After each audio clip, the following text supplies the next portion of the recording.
Walking toward the West Sports Field, Alex saw 5 or 6 pretty girls heading his way. The tallest girl addressed him. "Alex, you finally came. Why did you take so long?" It was Zara Fitzgerald, who had just called him.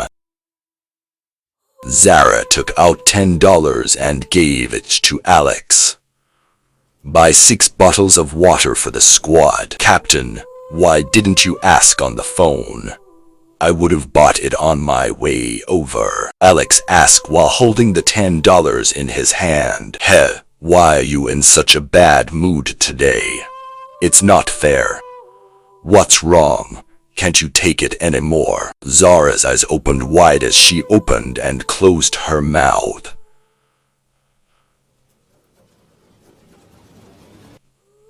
Bored Charlotte's ward are courageous like a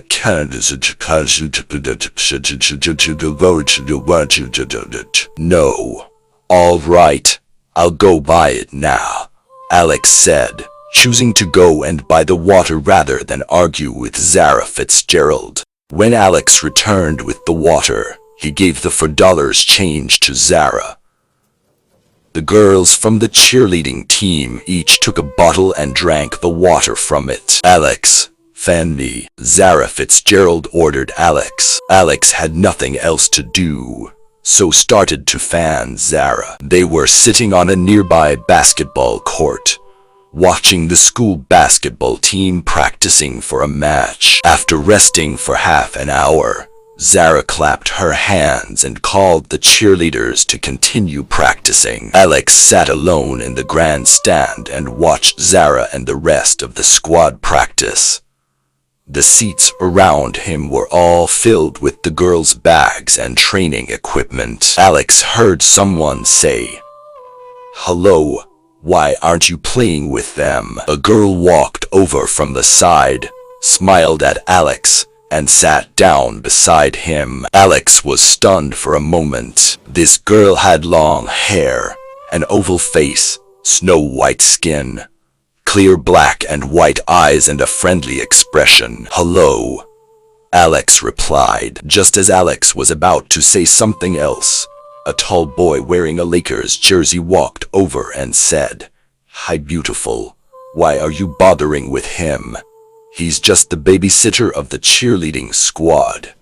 He's the one who does all the dirty work."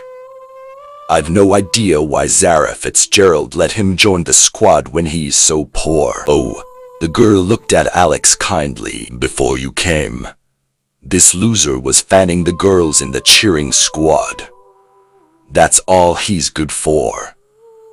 The male fanned himself and gave the girl a teasing smile. Then, the tall guy reached out his hand to the girl.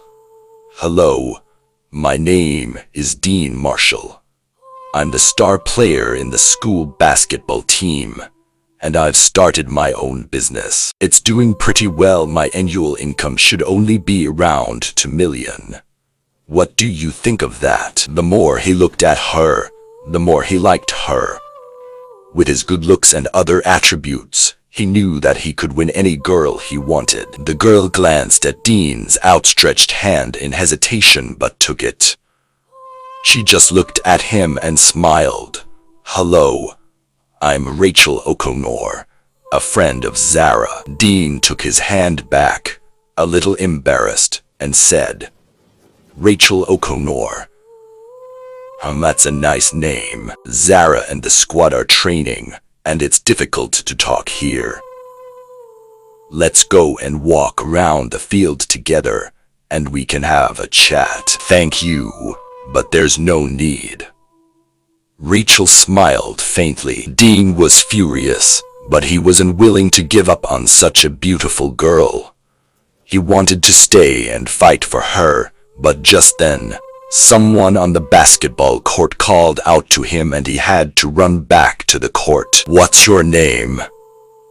Rachel turned her head and looked at Alex with a gentle smile. "Alex," he replied automatically. His attention was entirely focused on Rachel's demeanor. He could detect neither contempt nor pity in her beautiful eyes as she looked at him. Alex felt very comfortable with her.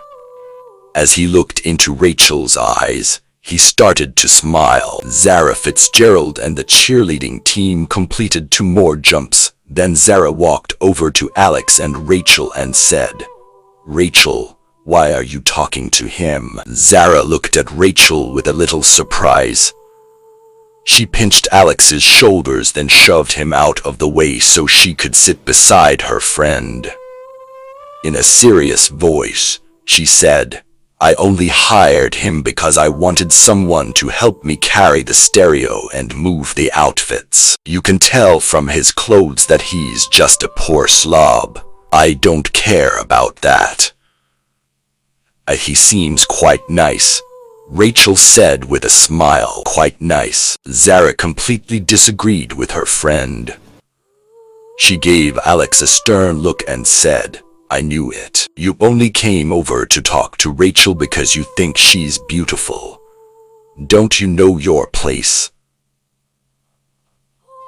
Warning, you don't even think.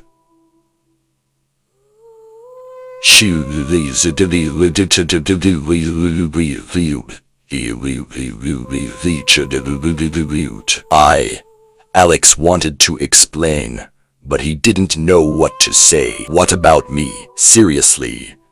Alex began, but as Zara's gaze became sharper, he stopped mid-sentence. Seeing that Alex had stopped talking, Rachel looked at him helplessly. They were interrupted by Zara's cell phone ringing. She took out a phone on a pink cover and looked at the number. Frowning slightly, she stood up and walked away slightly to answer the call. "Hey, Cindy, don't be too stressed. Your family is just worried because you're not married yet. Okay. If you're free, why don't you come to the amusement park? Come and walk around the park. Try to stop worrying. Call me if you need anything." Then Zara hung up the phone and sat down beside Rachel with a grim expression. "What's wrong?" Rachel asked as she placed her hand on her friend's knee. "It's my cousin, Cindy. She's getting older, and her family is urging her to hurry up and get married." Zara glanced at Rachel with downcast eyes. She said, "Your cousin is very beautiful. She doesn't have to worry about getting married." Rachel smiled. Zara glared at Rachel and tutted. Rachel, you don't understand.